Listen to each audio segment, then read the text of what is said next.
números de coordenação, isomerias, nomenclatura. Certo? Essa é a parte inicial.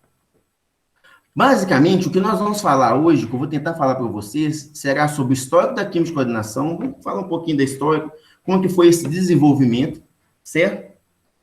E um pouquinho da teoria de coordenação, principalmente teoria de coordenação de Werner.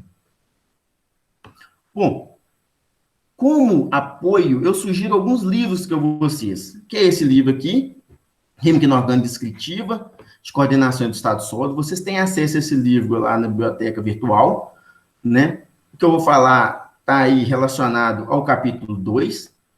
Além desse livro, outro livro que eu sugiro para vocês, como referência, né, para estudos, esse livro de Química Inorgânica, né, volume 2 do Catharine Housecroft, principalmente lá no capítulo 19. Então, esse tema aí vocês podem encontrar parte desde o capítulo 19. Certo? Bom, além desses livros, eu sugiro para vocês, inclusive, eu vou colocar lá no Moodle alguns artigos científicos.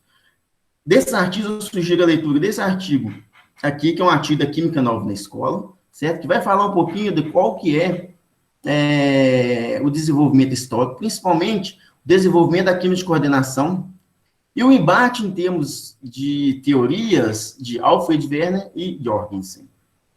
Além desse artigo, eu sugiro um outro artigo um pouco mais completo, que esse artigo também é uma revista, também em português, né, da revista Virtual de Química, um artigo aí dos pesquisadores lá de Alfenas. É um artigo muito bom, é um artigo que está completo, ao meu ver, que vai além do que a gente vai falar aqui hoje.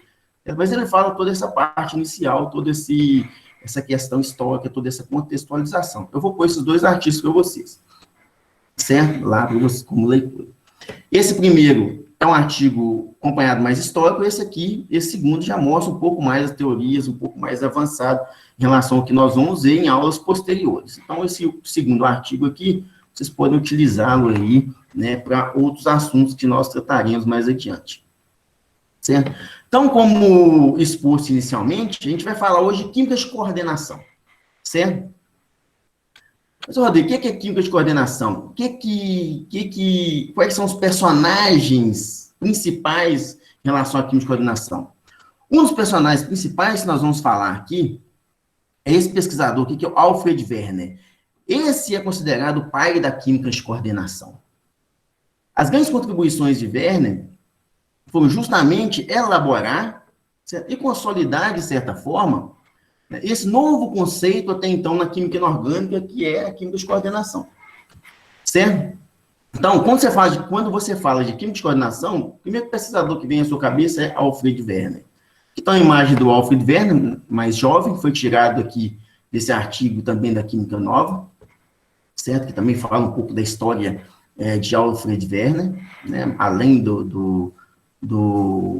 da sua contribuição científica, mas da história pessoal dele também, você encontra algumas coisas nesse artigo aqui. Então, quem tiver um pouco mais de curiosidade, pode acessar esse artigo e ter um pouco mais de informação sobre esse desenvolvimento da química de coordenação, que foi uma parte da química inorgânica inovadora.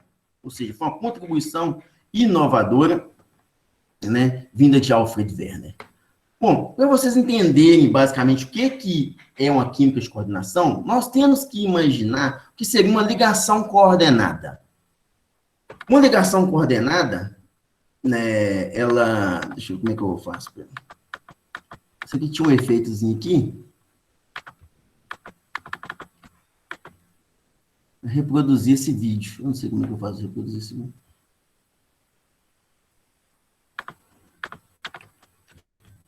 Aí, ó.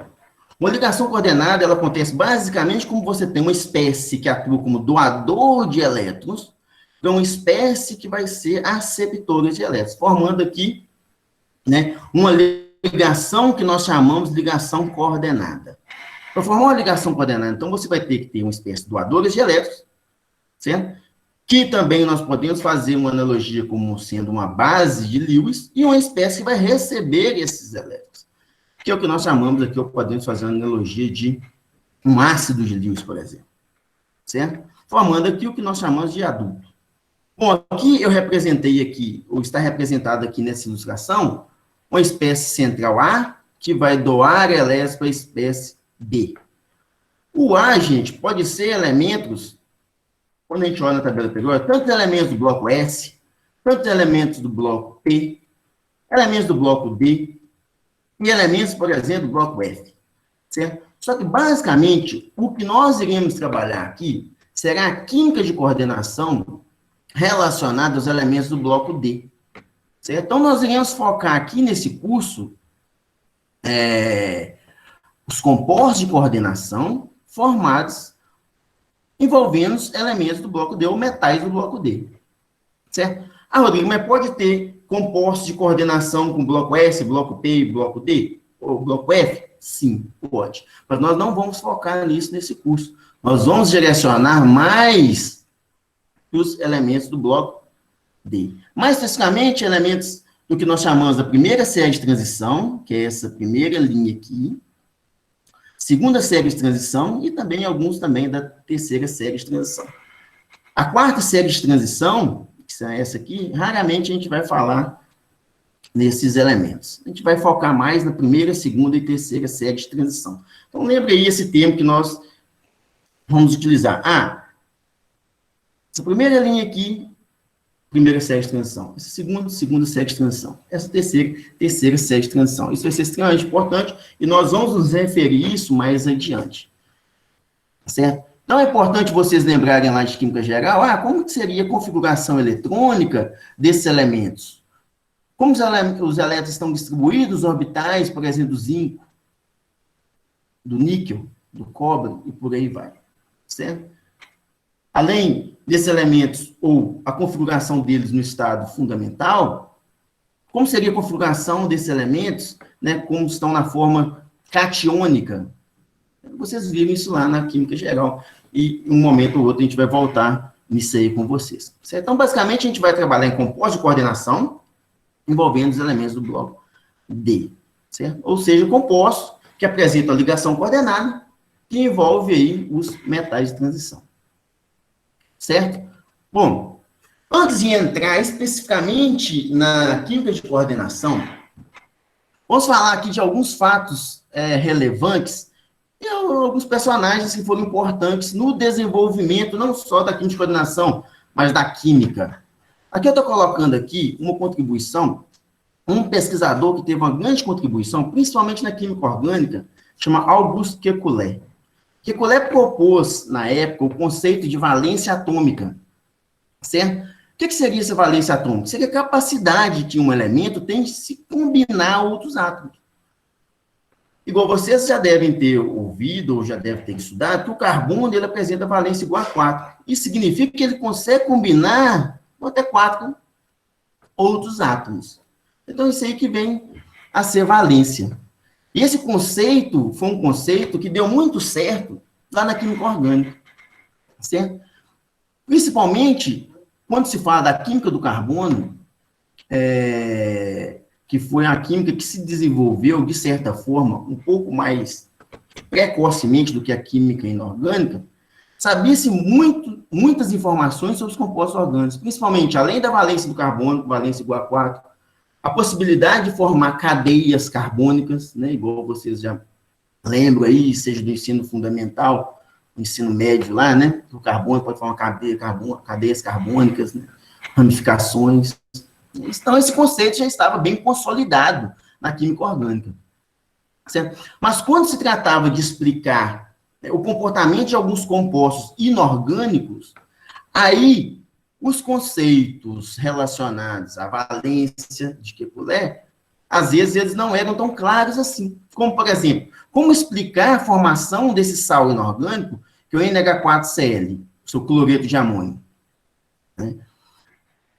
Como foi postulado por Victor Meyer, observou-se que, para explicar a estrutura do cloreto de amônio, imaginava-se que o nitrogênio poderia ter uma valência expandida, ou seja, uma valência igual a 5, formando 5 ligações. Então, ou seja, o nitrogênio, que inicialmente ele teria valência 3, né, pelos conceitos de Kekulé, para tentar explicar a formação dessa espécie, Houve-se a necessidade de tentar expandir a valência, o que não estava de acordo com o que se imaginou, o que se postulou inicialmente, né, por Kekulé. Então, quando se tratava de compostos inorgânicos, era extremamente complicado a gente tentar estabelecer, né, a estrutura dos mesmos. Outros tipos de espécies que gerava confusão, por exemplo, ó, aqui está aqui o FeCl3, que é o cloreto férrico, né? O ferro tem a valência 3, ou seja, pode fazer no máximo, poderia, no caso, formar no máximo 3 ligações. Explicava-se que ele apresenta 3 cloretos ligados ao ferro, esse átomo de ferro. Mas quando tentava se explicar o Fe2Cl4, já complicava ou gerava uma confusão na hora de tentar representar a estrutura química desse composto. Certo? Então, de um modo geral, o que se tinha de ideia na época é que quando nós tentávamos explicar a estrutura de alguns compostos inorgânicos, era muito complexo se entender esses aspectos estruturais. Por isso, muitas das vezes, vocês vão ver que os compostos de coordenação também são chamados de complexos. Porque não era tão trivial assim explicar como seria a estrutura dos mesmos. Certo? Então, vocês vão ver, é muito comum, até hoje se fala isso, os complexos. Certo? Porque antigamente, ou anteriormente, era muito complexo se tentar explicar a estrutura desses compostos. Certo? Bom, avançando mais um pouco, só falando em termos de compostos de coordenação, então, só deixando claro novamente, quando eu falar compostos de coordenação, quando eu falar complexos, eu estou me referindo à mesma coisa, certo? Daqui para diante eu posso falar compostos de coordenação, complexo, e por aí vai. Então, imagina-se que seja a mesma coisa.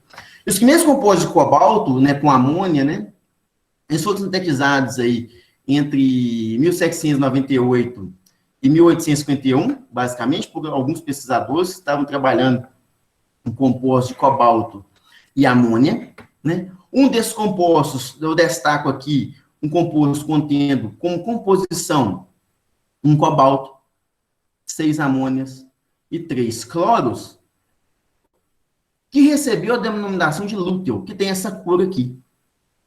Por que denominação de lúteo? Só para ficar claro para vocês, em termos de apanhados históricos, os compostos de coordenação, né, eles apresentavam uma coloração muito característica. Vários deles compostos de amônia, amônia com cobalto, amônia com outros metais, compostos de cobalto com outras espécies orgânicas, sempre formavam compostos com características ou de cores bem marcantes, certo? Então, dependendo do tipo de composto diferente, várias cores diferentes eram observadas. Então, com base nisso, nessas colorações características dos compostos, né, Fermi, em 1852, ele montou uma maneira de nomear ou de nomenclatura, uma regra de nomenclatura para os compostos inorgânicos, baseada na coloração. Certo? Então, essa foi a primeira tentativa de se distinguir os compostos de coordenação, com base na sua coloração, onde compostos marrons eram chamados de flavo, compostos verdes, prásio, compostos vermelho, rosa, róseo, né? Vermelho, púrpura, púrpuro, e aí violeta, violétil. Então, dependendo da vasta gama de cores que os compostos apresentavam, eles iam sendo nomeados com base nas suas cores. Esse é o prásio cobáltico, né? Ou seja, o composto verde de cobalto. E vocês vão ver, durante o estudo de química de coordenação de vocês, que os compostos de coordenação apresentam cores bem características e bem variadas. Além dessas propriedades com as cores, eles apresentam propriedades magnéticas específicas, e vocês vão ver a explicação de todas essas propriedades lá mais adiante no curso, né, quando vocês estiverem estudando as teorias de ligação para química de coordenação. Então, Rodrigo, se for então com os compostos de coordenação tendo cores características, por que então um é verde intenso, o outro é marrom, o outro é violeta? Lá vocês vão conseguir explicar, a gente não vai entrar nesse detalhe aqui nesse início, não vai conseguir explicar, ou não vai entrar nessa explicação de por que essas colorações marcantes ou as características dos compostos de coordenação. Vocês vão ver isso mais adiante lá com a professora Kelly, quando for falar das teorias de ligação de compostos de coordenação. Bom, além disso, observa-se então que no meio do século XIX, ou no final do século XX, no meados do século XIX, que começou-se a sintetizar mais compostos de coordenação, certo? Ou compostos à base de metais. Como a quantidade de compostos sintetizados foi aumentando, houve também a necessidade de se explicar como que seria a estrutura desses compostos, certo? Como que esses compostos estão arranjados. Foi-se estudando, então, quais são as características químicas desses compostos, para tentar entender um pouco, né, a estrutura. Qual que é o comportamento desses compostos? Quais são as propriedades desses compostos? Bom, para entender um pouco essas características, as propriedades químicas dos compostos, foram feitos vários estudos que hoje em dia são mais comuns, mas que na época, né, não era tão simples. Você imagina aí no século XIX, final do século XIX, meados do século XX, né? Não tinha tantas técnicas de caracterização assim, certo? E uma das técnicas que utilizavam, um dos experimentos muito importantes, que auxiliou, de certa forma, a entender e compreender características ou as propriedades de alguns compostos de coordenação, foi quando pegava-se esse composto de coordenação, né, que tinha, no caso, cloretos, e fazia uma reação com prata. Por que reação com prata, cloreto com prata? Porque quando você pega aqui, por exemplo, nitrato de prata, que eu representei só a prata mais aquosa, com cloretos, formam um precipitado sólido, que é o cloreto de prata. Certo? Então, com base na quantidade de mols de cloreto de prata que precipita, você sabe a quantidade de prata, ou seja, desculpa, a quantidade de cloretos que pode ser disponível para precipitar com essa prata. Bom, vários estudos foram feitos com os compostos de coordenação. Eu destaco aqui dois interessantes. Quando você pega o composto que é chamado de CO, cuja fórmula é CO, NH3, 6, Cl3, que é o composto chamado de lúteo, que apresenta essa coloração aqui, quando faz a reação desse composto aqui, dessa espécie aqui, com prata, observa-se que 3 íons cloretos são precipitados com a prata, certo? Formando, então, cloreto de prata. De modo que esses 3 cloretos eles são equivalentes. Por outro lado, quando se pega esse composto aqui, que é chamado de púrpuro, que apresenta essa fórmula aqui, ó, CO, NH3, 5, Cl3, cuja diferença é basicamente que aqui, nesse composto, você tem uma amônia a menos. Quando faz a reação desse composto aqui com prata, nota-se que apenas 2 dos 3 cloretos formam precipitado com prata. E o outro não. Isso indica o quê? Que desses esses 3 cloretos, eles não são equivalentes. Você só tem 2 equivalentes e um que é diferente. Então, isso gerou uma intriga muito grande por parte dos cientistas da época, né? Será por quê?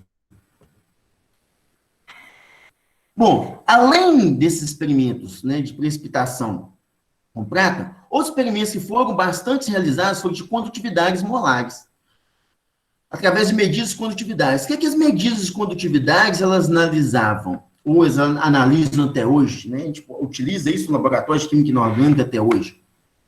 Para que servem as medidas de condutividade? Bom, para você conduzir condutividade, então, significa você conduzir eletricidade, né, ou corrente, em solução. Para você conduzir corrente em solução, quanto mais íons de solução, maior vai ser a condutividade.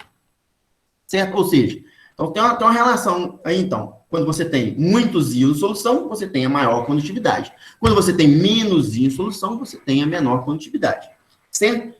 Isso foi realizado também para esses compostos, onde observou-se que esse composto, que é chamado de lúteo, ele apresenta uma condutividade que é relacionada ou relativa a 4 íons em solução. Certo? enquanto o composto púrpuro apresenta condutividade inerente a 3 íons de solução. Ou seja, esse composto púrpuro apresenta uma condutividade molar menor do que o lúteo. Certo? Então, como que a gente pode explicar esse comportamento? Como que se explicaria esse comportamento? Aí que começou a surgir algumas das primeiras tentativas de propostas estruturais. Como que a gente vai propor? Como seria a estrutura desses compostos? Bom, as primeiras propostas foram feitas com esse Graham, depois é modificado por uma série de pesquisadores aqui, certo? Que sempre tentavam explicar da seguinte maneira. O cobalto, no caso do cobalto 3+, ele apresentaria, ou apresenta a valência de 3, certo? Então, o cobalto 3+, apresenta a valência de 3. Seguindo as propostas de Kekulé, né, ele poderia formar, no máximo, 3 ligações, certo? Então, todas as propostas iniciais baseou-se na hipótese de que o cobalto se ligava a 3 espécies. Aqui está uma das propostas, né, realizadas aí por Hofmann, onde o cobalto se ligava a esse tipo de espécie aqui. Só que essa hipótese, ela foi um pouco melhorada mais adiante por 2 pesquisadores, por o químico Blomstedt, né, que ele baseou-se nos experimentos ou nos modelos orgânicos, principalmente aqueles modelos iniciados por Kekulé. Ele foi aprimorado depois, essa proposta foi aprimorada depois por Jorgensen, que era seu estudante, né, foi estudante de Blomstedt. Essa teoria de Blomstedt, né, aprimorada por Jorgensen, ela imaginava-se o seguinte, o cobalto pode ter a valência de 3, certo? Ele se faz 3 ligações, como está descrito aqui. As 3 ligações. Para tentar explicar a formação ou a composição contendo 6 amônias, ele imaginou que a amônia, a exemplo do carbono, poderia formar cadeias. Então, o que Jorgensen, Blomstedt e Jorgensen fizeram? Eles expandiram a teoria de Kekulé, né, aplicando aqui nos compostos inorgânicos. E a grande evolução aqui, ou contribuição que eles acreditavam ter, foi propor que a amônia poderia formar cadeias. Certo? Então, uma das estruturas propostas por Jorgensen para o complexo contendo um cobalto, 6 amônias e 3 cloros, seria essa aqui, ó. Cobalto ligado a uma amônia e ligado a amônia o cloreto, uma amônia ligada a outra amônia, ligada a outra amônia, ligada a outra amônia, ligada a um cloreto, formando a cadeia também. E aqui, um amônio ligado ao cobalto, ligado ao cloreto. Então, essa aqui foi uma das hipóteses iniciais. Hoje, gente, depois, eu já vou falar para vocês, nós sabemos que essa proposta aqui, de certa forma, ela já soa um pouco fora do que nós já sabemos na realidade. Atualmente, nós sabemos que essa proposta aqui, ela não faz sentido. Mas ela teve, de fato, a sua contribuição para a ciência. É por isso que eu estou enfatizando e falando, né, um pouco dessa contribuição de Jorgensen. Aí a gente entra, então, num dos grandes embates da ciência, principalmente um dos grandes embates, né, em termos de conceitos, em termos de teorias, né, que teve na química inorgânica, que foi Jorgensen defendendo suas ideias, ou a teoria de cadeias, e o Werner. Essa disputa, entre aspas, que ocorreu entre eles aí, ou esse embate, essa queda de braço científica, vocês vão ver naqueles artigos que eu passei por vocês lá. Está bem explicadinho lá. Bom, qual que é um fato que eu gostaria de passar para vocês aqui? Jorgensen, ele era um pesquisador muito renomado e muito conhecido, muito respeitado, certo? Era um experimentalista extremamente metódico, certo? E tinha boa reputação. Werner, por outro lado, era um jovem cientista, que com apenas 26 anos, você imagina o quanto jovem, né? Ele propôs uma teoria extremamente inovadora para a época, que contradizia a teoria de Jorgensen. Vou falar já para vocês qual que seria, ou qual que é a teoria de Werner, e que é a teoria aceita no momento. Certo?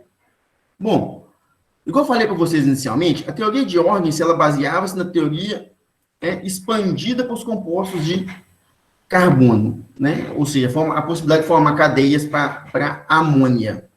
Só que Werner, durante o seu doutorado, ele estudou, basicamente, o comportamento estereoquímico ou estereoquímica de alguns compostos nitrogenados.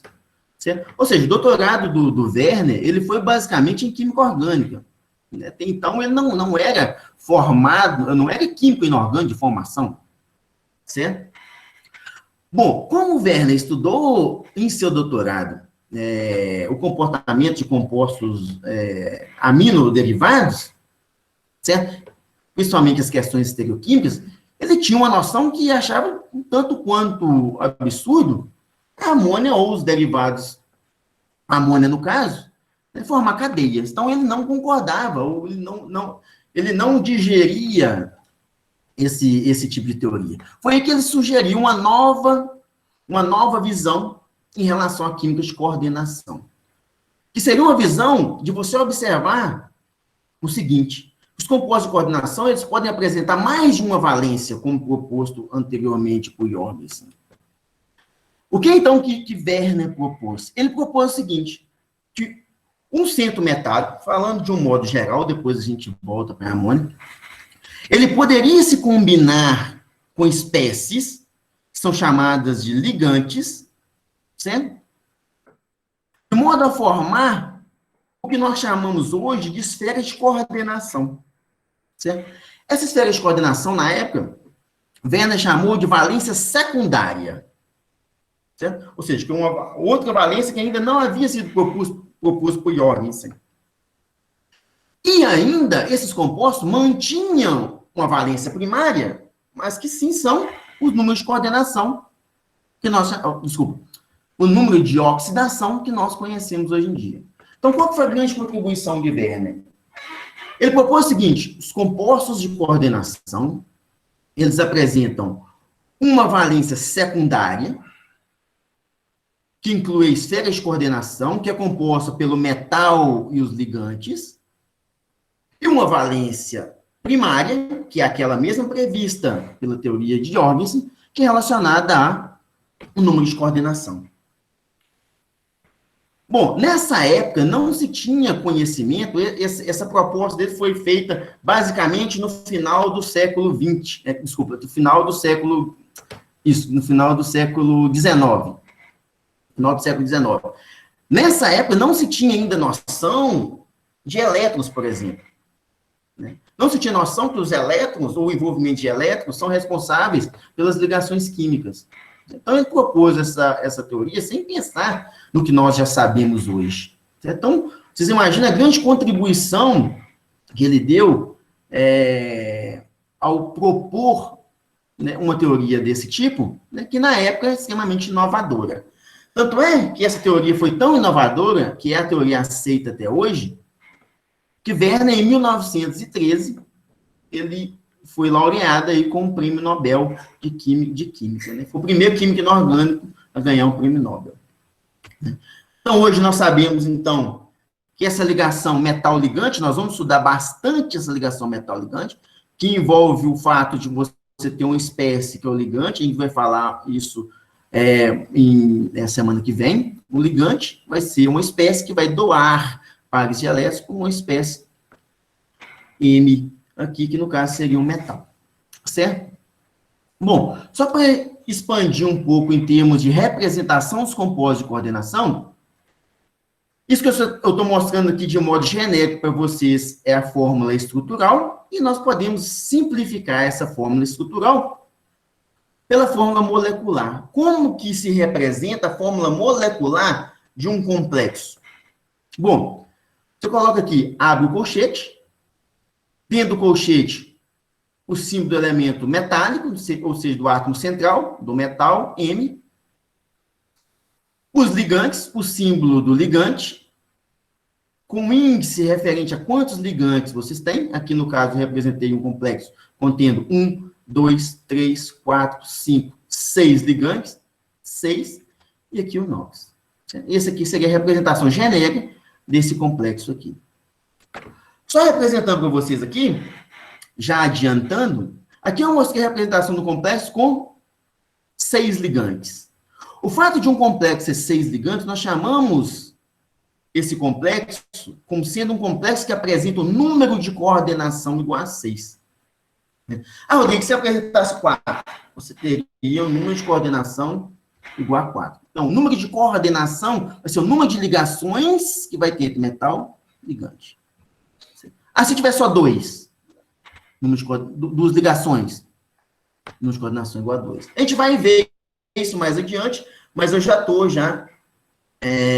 citando isso aí para vocês terem isso já em mente. Certo? Bom, então essa foi a teoria que até hoje ela é aceita. Mas vocês acham que Jorgensen ficou satisfeito ou ele ficou convicto que essa teoria estava certa? De forma alguma.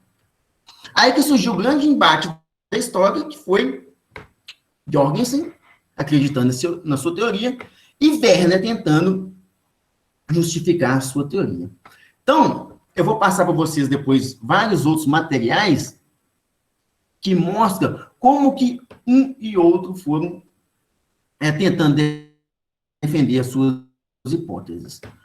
Um exemplo aqui, que eu vou mostrar para vocês, só para vocês terem uma ideia aqui, foi desse complexo aqui, ou desse composto contendo cobalto, 3 cloretos e 6 amônios. Certo? Segundo a proposta estrutural de Jorgensen, esse complexo apresenta essa estrutura aqui, como eu mostrei anteriormente. Certo? Um cobalto ligado à amônia, a amônia ligada ao cloreto. Amônia, amônia, amônia e cloreto. Amônia e cloreto. Como vocês recordam que eu falei anteriormente, essa espécie aqui apresentam 3 cloretos que são reativos com prata. E reagem com prata. Certo? O fato de você ter 3 cloretos que reagem com prata, isso implica em que você tem 3 cloretos que são ionizáveis, ou seja, 3 cloretos que vão para a solução, que estarão livres em solução. Por isso eles reagem. Como que Jorgensen ele conseguiu justificar que essa espécie aqui pode ter 3 cloretos ionizáveis? Da seguinte maneira, ele disse assim, ó, quando você tem os cloretos ligados à amônia, essa ligação é mais fraca, portanto, eles são ionizáveis. E isso, na época, foi extremamente aceito. Certo? Já Werner falava, não, isso acontece pelo seguinte, nós temos um cobalto como átomo central e 6 amônias como ligantes. Certo? Formando aqui a esfera de coordenação. Externo à esfera de coordenação, nós temos aqui 3 contraíons, cloretos, para justamente balancear a carga do íon metálico, do íon complexo. Certo? Então, esses 3 cloretos aqui, em solução, eles são ionizáveis. Então, a teoria de Werner também explicava aquele comportamento experimental. Certo? Aí, claro, nessa época, para tentar justificar a sua teoria, foi-se sintetizado uma quantidade enorme de complexos para tentar explicar os comportamentos experimentais e explicar as estruturas dos mesmos. Né? Então, assim, essa briga entre aspas que existiu entre Jorgensen e Werner, ela foi muito proveitosa para o avanço da química inorgânica. Uma vez que eles e vários outros pesquisadores se dedicaram um pouco mais a obter mais compostos de coordenação para tentar explicar a estrutura e o comportamento dos mesmos.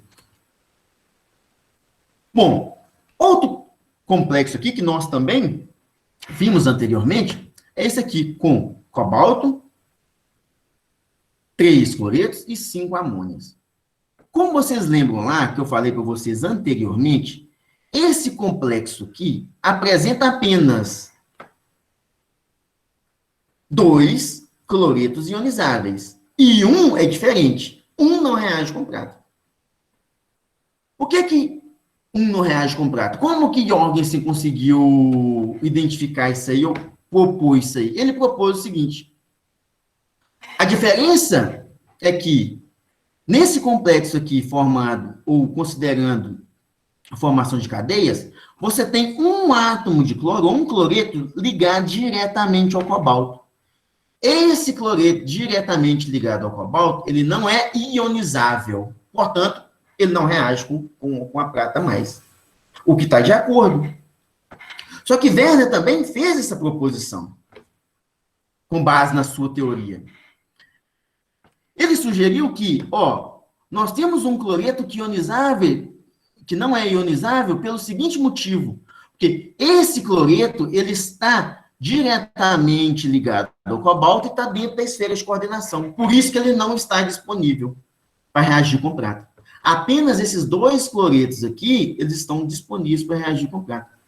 Ou seja, até então, as duas teorias, elas estavam de acordo com os dados experimentais.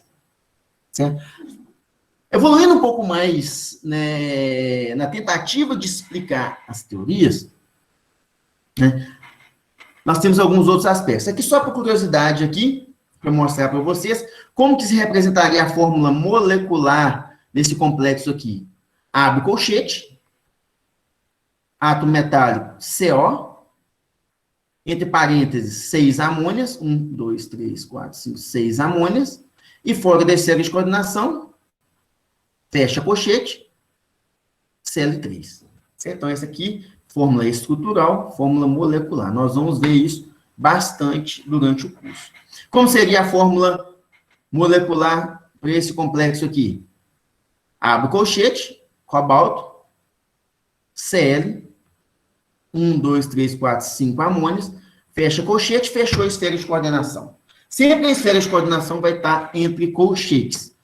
Fora da esfera de coordenação, o contra-íon, que vai ser aquele utilizado para balancear a carga no caso do íon complexo. Mais adiante, a gente vai enfatizar isso para vocês, a gente vai detalhar isso bem mais. Certo? Bom, evoluindo então nesse embate, entre aspas, não falando embate, mas nessa evolução da química de coordenação, eu vou falar para vocês aqui um outro complexo que eu ainda não tinha falado, que é formado por cobalto, 3 cloretos e 3 amônios. Um fato interessante aqui foi o seguinte, esse complexo, gente, ele demorou foi a ser sintetizado. Não foi um complexo tão simples assim de ser sintetizado na bancada no laboratório. Jorgensen tentou vários anos, Werner tentou vários anos, até que Jorgensen conseguiu, de fato, sintetizar esse complexo aqui, que, por ironia do destino, foi um complexo que não pôde ser explicado por sua teoria. Eu vou mostrar por quê. Quando pegou-se esse complexo aqui, solubilizou os complexos em água e tentou fazer, por exemplo, a titulação ou a reação com prata, observou-se que nenhum precipitado de cloreto de prata foi formado. Certo? A solução permaneceu límpida. Além disso, quando pegou-se esse complexo aqui e fez as medidas de condutividade molar desse complexo, observou-se que a solução ela não conduzia corrente elétrica, indicando que você não teria ali íons em solução. Ou seja, que essa espécie aqui seria um complexo neutro. De todos os jeitos que Jorgensen tentou representar a estrutura desse complexo aqui, utilizando o modelo de Blonsky, que é o modelo de cadeias, não se conseguiu obter uma estrutura que estava de acordo com os dados experimentais. De toda maneira que representava aqui, você tinha situações em que o cloreto, você tinha que ter pelo menos um cloreto ionizado.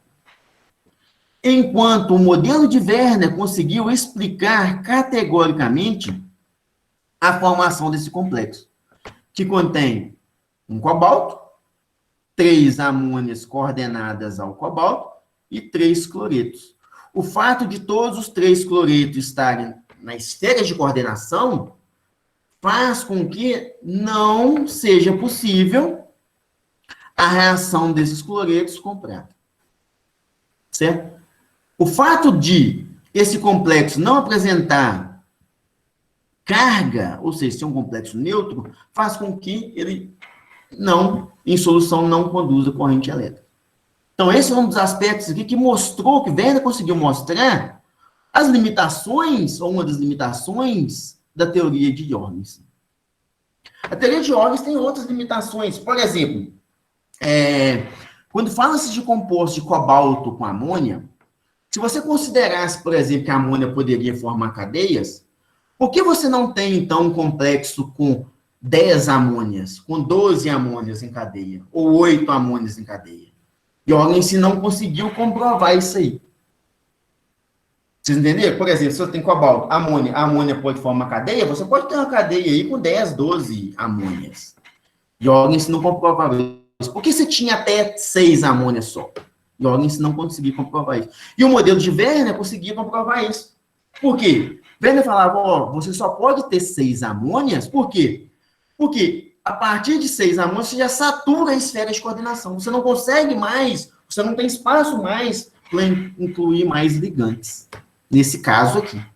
Certo? Então, isso aí foi...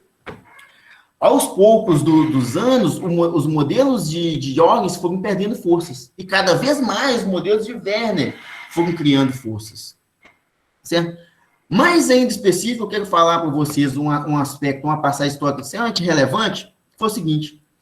Werner não contribuiu somente com a química de coordenação, a teoria da química de coordenação. Ele também, alguns autores, alguns livros, alguns cientistas consideram Werner como o pai da estereoquímica moderna.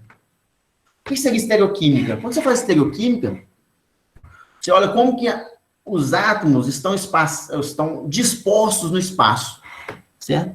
Ou seja, falando mais especificamente de um complexo, como você tem um metal, como que os ligantes estão organizados espacialmente em torno do centro metálico. E Werner teve também essa grande contribuição na estereoquímica. Como que Werner propôs que os ligantes estão coordenados ao centro metálico? Qual que é a disposição espacial prevista ou que seria mais provável? Aí que vem uma das grandes contribuições de Werner. Bom, esse complexo aqui que nós estamos falando desde a primeira vez é um complexo de cobalto, 2 cloretos, 4 amônias e 1 cloro fora da esfera de coordenação. Quando sintetizou-se esse complexo, observou-se que, dependendo da rota sintética, inclusive, né, vocês vão sintetizar alguns compostos com a mesma fórmula molecular, mas diferentes cores, isso aí que nós chamamos de isômeros, ou seja, você vai ter compostos com a mesma fórmula química, mesma fórmula molecular, mas com cores e propriedades diferentes, nesse caso, no caso, os complexos. O fato deles ter cores diferentes mostra que eles podem ter arranjos espaciais diferentes, que é o que nós vamos ver mais adiante, são chamados de isômeros. Portanto, para esse tipo de complexo, desse tipo de composição, foi-se obtido, na época, 2 tipos de isômeros. Um isômero verde, que é o prásio, e o isômero violéteo, que é o violeta. Então, como que Werner tentou explicar a presença desses 2 isômeros?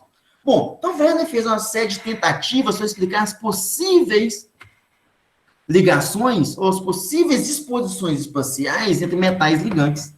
Uma delas foi essa aqui, considerando uma estrutura hexagonal plana, né, os ligantes do plano.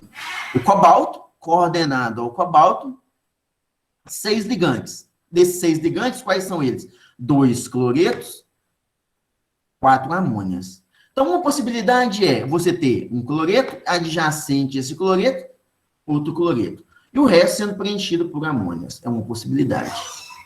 Né? Aqui, fazendo analogia lá com o anel benzínico, né, que seria na posição orto. Outra possibilidade seria ter um cloreto, uma amônia e um cloreto. E o resto amônia. Novamente, fazendo analogia, você teria aqui uma posição entre os cloretos de meta. Existia também uma terceira possibilidade, que seria um cloreto, amônia, outro cloreto, que estaria aqui em para. Certo? Ou seja, se nós tivéssemos uma disposição hexagonal plana, nós teríamos, então, 3 possibilidades de isômeros. Certo?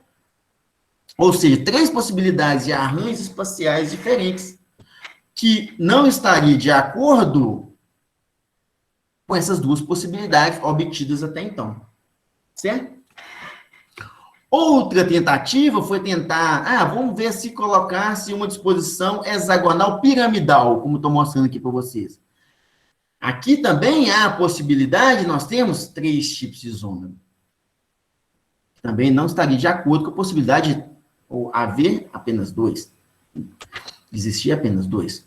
Outra possibilidade, trigonal antiprismática, outra representada aqui.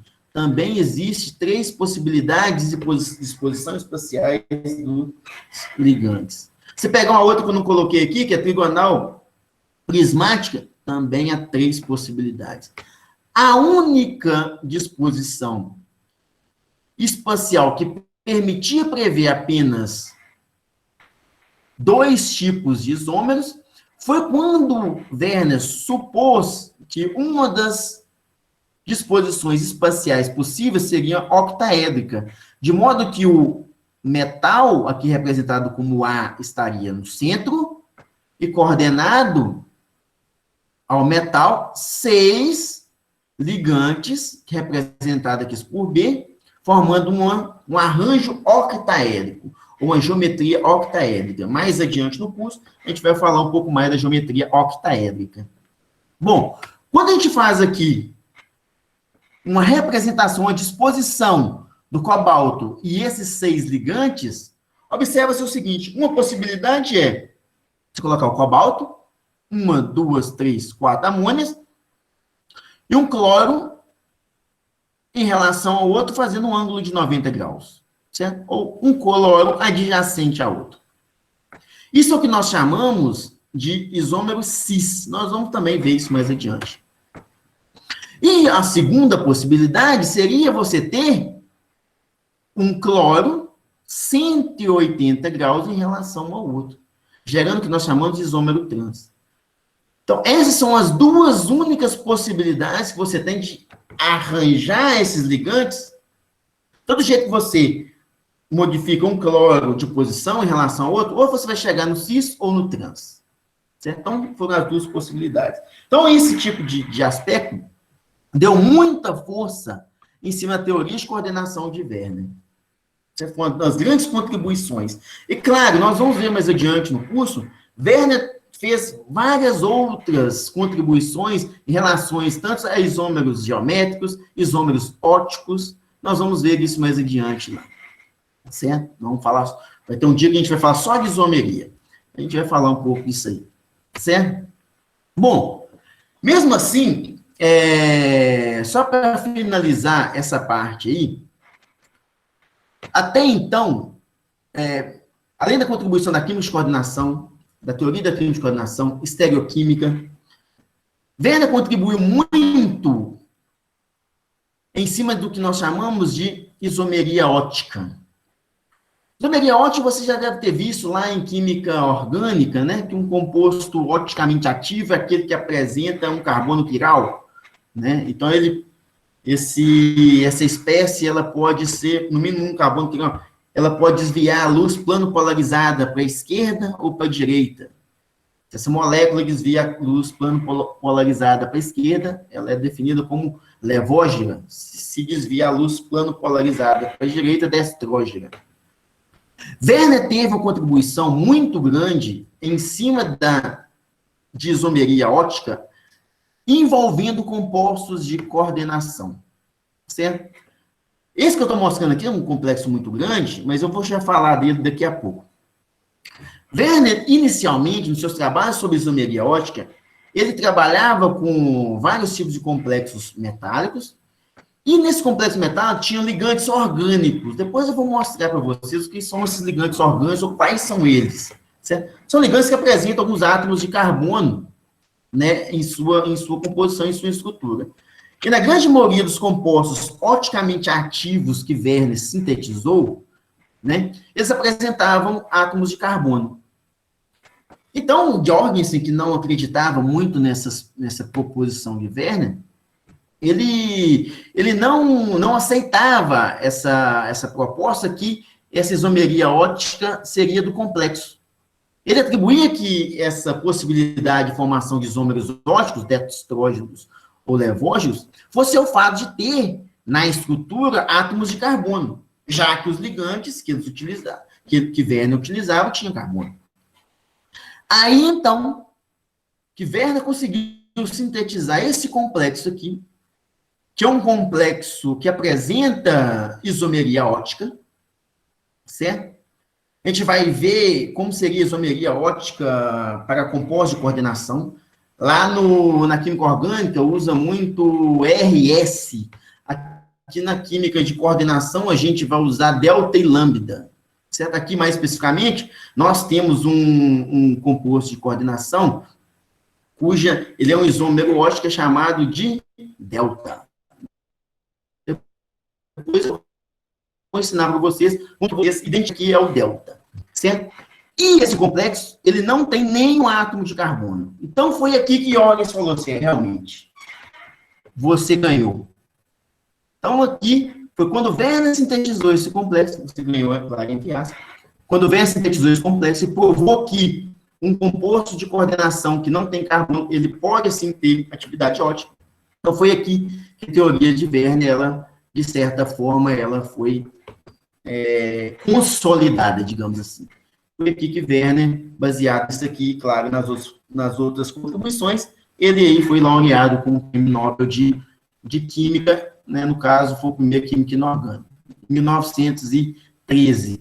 Por ironia do destino, Huygens, ele morreu, se não me falha a memória, em 1914. Ou seja, ele, não sei se foi já estava na hora, ou se ele teve um desgosto tão grande de ver Werner ganhando o Prêmio Nobel, que ele morreu em 1914.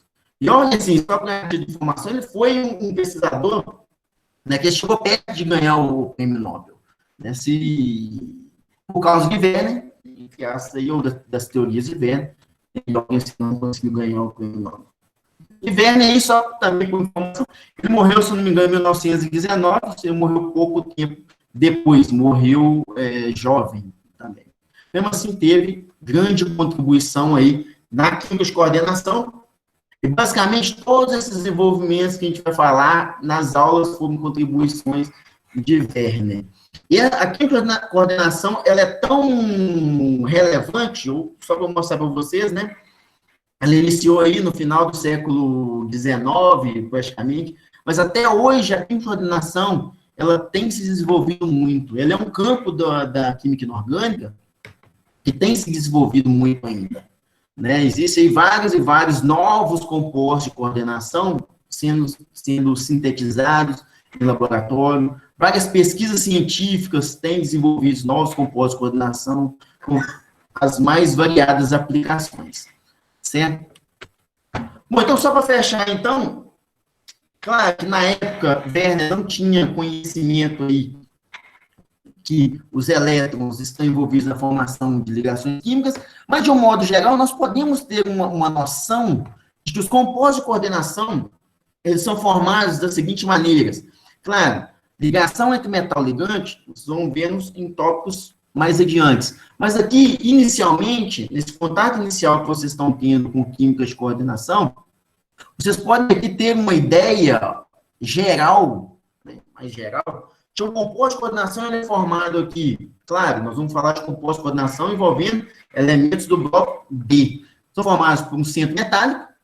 Esse centro metálico vai atuar como ácido de Lewis, ou seja, vai receber elétrons dessas espécies que são chamadas de ligantes, que vão doar pares de elétrons para o centro metálico. E formando assim o que nós chamamos de ligação coordenada. Então, esses aqui são os compostos de coordenação, ou também chamados de complexos. Eles apresentam as mais variadas propriedades.